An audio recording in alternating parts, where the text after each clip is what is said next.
तृष्णा शांत करने के लिए, प्यास बुझाने के लिए जल की आवश्यकता होती है। जिस तरह से रोज इस देह को स्वच्छ करने के लिए, नहाने के लिए जल की आवश्यकता होती है, जिस तरह से इस देह को जीवित रखने के लिए प्राणवायु की आवश्यकता होती है, उसी तरह से इस आत्मा को गति देने के लिए, आत्मा को उसी मार्ग पर आगे बढ़ाने के लिए, आत्मा को उस गंतव्य तक पहुंचाने के लिए नियमित ध्यान की आवश्यकता है, पूर्ण समर्पण की आवश्यकता है और इस देह रूपी मैं के विलीनीकरण की आवश्यकता है। देह को विलीन हो जाने दीजिए, आत्मा को गुरु शक्तियों के साथ जुड़ने दीजिए। जब तक देह रहेगी, जब तक मैं रहेगा, मैं का अहंकार हो या मैं का अपराध बोध हो, तब तक आत्मा गुरु शक्तियों के साथ जुड़ ही नहीं सकती। उस जुड़ाव के लिए आत्मा को देह से मुक्त कीजिए। देह से मुक्त अर्थात भावनाओं से मुक्ति, देह की भावना से मुक्ति। देह ने जो कार्य किए वो देह ने किए। ईश्वर ने एक भेंट स्वरूप देह दी थी, देह ने उसी के परिणाम स्वरूप कुछ कार्य किए, वो उस ईश्वर को उपहार स्वरूप देने के लिए। किंतु आत्मा उस परमात्मा के साथ विलीन हो, आत्मा उन गुरु शक्तियों के साथ जुड़ी रहे, आत्मा सद्गुरु के प्रति समर्पित रहे, सद्गुरु के माध्यम से गुरु शक्तियों से जुड़ी रहे, न किसी मोह में बंधे, न किसी माया से उलझे, केवल और केवल मोक्ष के मार्ग पर बढ़े। इसके लिए आवश्यक है कि देह अपना कार्य करे,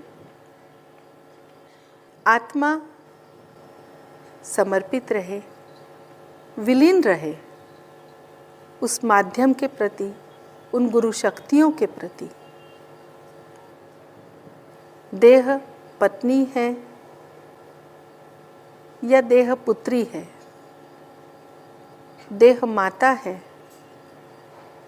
या देह मित्र है, देह सखी है, देह सहेली है, देह क्या है, इससे कोई अंतर नहीं है। ये सारे इस संसार के, समाज के पात्र हैं, जिन पात्रों का हम सिर्फ निर्वाह कर रहे हैं। आत्मा तो केवल गुरु चरणों में समर्पित है, देह पात्र का निर्वाह कर रही है, देह कार्य कर रही है, किंतु देह पर मस्तिष्क को हावी मत होने दीजिए, विचारों को हावी मत होने दीजिए, अन्यथा ये विचार अहंकार को बढ़ाएंगे। अहंकार बढ़ा तो आत्मा को आगे बढ़ने नहीं देगा। अहंकार को दास बनाइए, अपराध बोध को भी दास बनाइए। देह को, प्रत्येक पात्र को अच्छी तरह से निर्वाह कर लेने दीजिए, प्रत्येक कार्य कीजिए। जिस कार्य की आवश्यकता है वो प्रत्येक कार्य कीजिए। निर्विकार होकर करिए, निर्विचार होकर करिए, गुरु आज्ञा समझकर करिए। इससे लाभ होगा या हानि, इससे परे होकर करिए। लाभ हानि का विचार करना हमारा कर्तव्य नहीं है। गुरु शक्तियाँ जो मार्ग दिखा रही है उस मार्ग पर बढ़िए, गुरु शक्तियों से जुड़े रहिए, गुरु के प्रति समर्पित रहिए। जो भी कार्य यह पात्र कर रहा है, यह देह कर रही है, वे सारे कार्य परमात्मा को समर्पित कीजिए, गुरुदेव को समर्पित कीजिए। उस परमात्मा ने जन्म दिया, उस परमात्मा ने देह दी। गुरु शक्तियों के आशीर्वाद से, गुरु शक्तियों के प्रयास से आत्मा जागृत हो पाई, आत्मा को एक मार्ग मिला। इस मार्ग पर चलते रहना है। जब इस मार्ग की ओर दृष्टि होगी तो कभी भी कोई विचार आ ही नहीं सकता, ना ही मोह का बंधन होगा, माया का बंधन होगा जो हमें उलझाए। क्योंकि मोह, माया ये सभी उन पात्रों का हिस्सा है और ये पात्र देह निर्वाह कर रही है। आत्मा देह से लिप्त नहीं है। आत्मा वाहन की स्वामिनी है। आत्मा जहाँ चाहे इस वाहन को जाना ही होगा। वाहन अपनी इच्छा से नहीं जा सकता, आत्मा ही नियंत्रित करेगी। आत्मा के ही नियंत्रण में आगे बढ़ना है। आत्मा के द्वारा ही संचालन होगा और यह आत्मा आगे बढ़ने की शक्ति केवल गुरु शक्तियों से प्राप्त करेगी। और आत्मा अकेली नहीं है, गुरु शक्तियाँ हैं साथ में, गुरु शक्तियों का कवच है साथ। आत्मा कहाँ अकेली है? तो डर किस बात का है? किस बात से हम डर रहे हैं?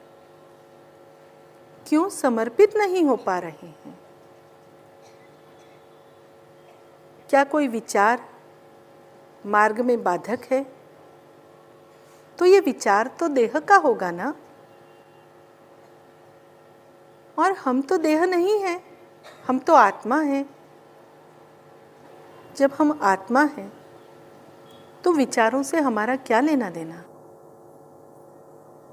हमें तो केवल नदी के माध्यम से महासागर में विलीन होना है।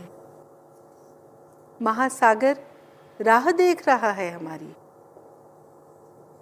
और हम एक एक कदम बढ़ते जा रहे हैं महासागर की ओर। किंतु कहीं उत्सुकतावश किसी विचार में बहकर कहीं नदी से अलग तो नहीं हो रहे। विचार में नहीं बहेंगे, हम देह नहीं हैं, हम आत्मा हैं।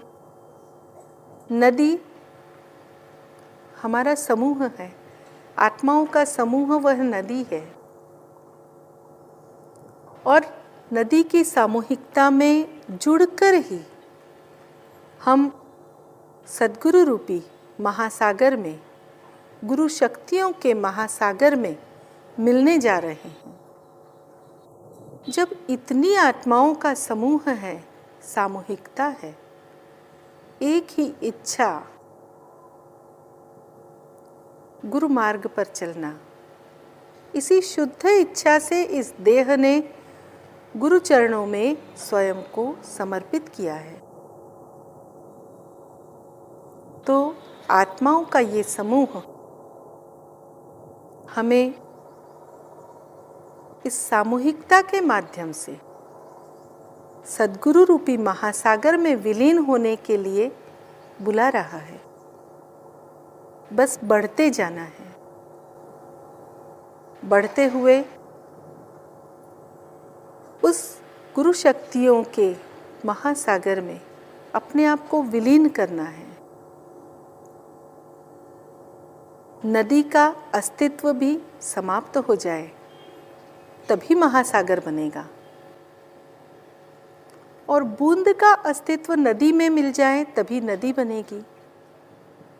तो प्रारंभ बूंद से है, आत्मा से है।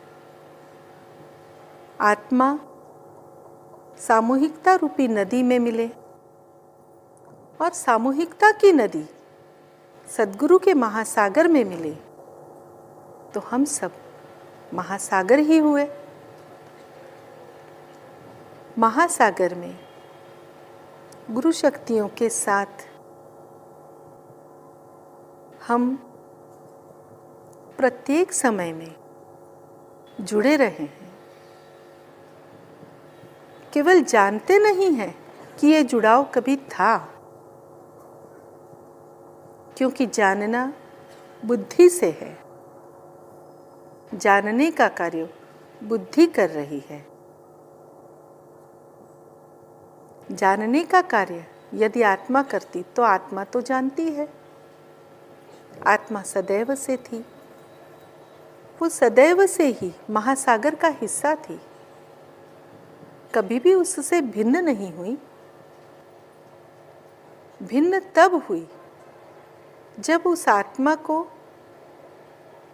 देह ने बांधा, जब आत्मा पर देह भारी हुई, जब आत्मा से देह बड़ी हो गई। भला महासागर से कभी देह बड़ी हो सकती है? हो ही नहीं सकती।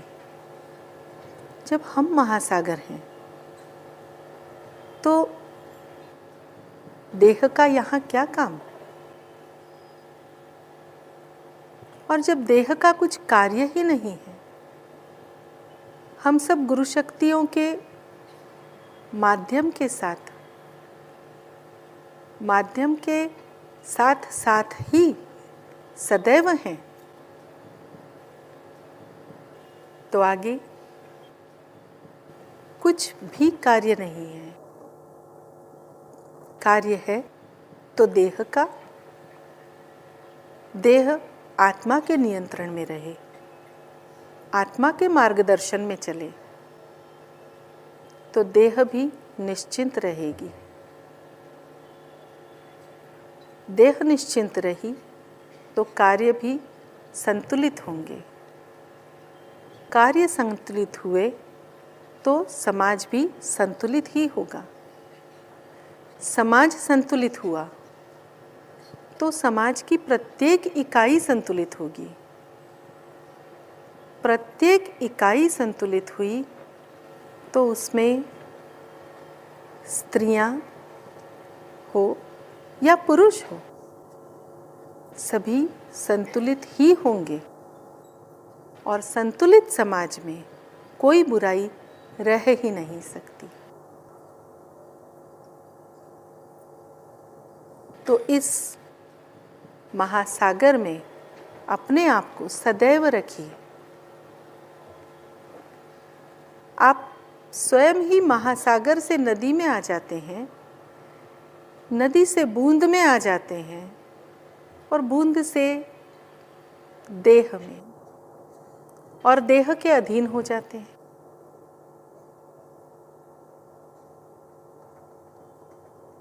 देह के अधीन होना हमें असंतुलित करता है, और संतुलित होने के लिए पुनः समर्पित होना होता है। समर्पित होते हुए ही बूंद से नदी, नदी से महासागर, यही प्रक्रिया कर रहे हैं। किंतु इस प्रक्रिया का अंत कब? अंत तभी जब इस मैं का विलीनीकरण हो जाए, इस देह का विलीनीकरण हो जाए, और सद्गुरु रूपी तार से आत्मा रूपी तार का पक्का गठबंधन हो जाए। इस बंधन को कभी कोई खोल ही ना सके। चैतन्य का एक स्रोत जो सतत बहता ही रहता है, उससे जुड़े रहें। इससे यह आत्मा जुड़ी रहे, तो वह स्वयं प्रकाशित होगी, सदैव प्रकाशित होगी और इस प्रकाश में कभी कोई खंड नहीं पड़ेगा। सभी आत्माएं इस प्रकाश को, इस चैतन्य को सद्गुरुओं के उस शक्ति से ऐसा ही जुड़ाव महसूस करें। केवल महसूस ना करें तो एक पक्का गठबंध करें, उस पर समर्पण का, उसमें अपनी आत्मा के विलीनीकरण का वह पट्टा चढ़ा दें कि जिसमें कहीं भी किसी विकार का, कहीं भी किसी तरह के विचार की कोई गुंजाइश ना हो। सभी आत्माएं अपने गंतव्य तक पहुँचे। गंतव्य मोक्ष का महासागर है। उस गंतव्य तक पहुँचें और गंतव्य तक पहुँचने तक की दूरी सदैव सामूहिकता से जुड़े रहकर पूरी करें।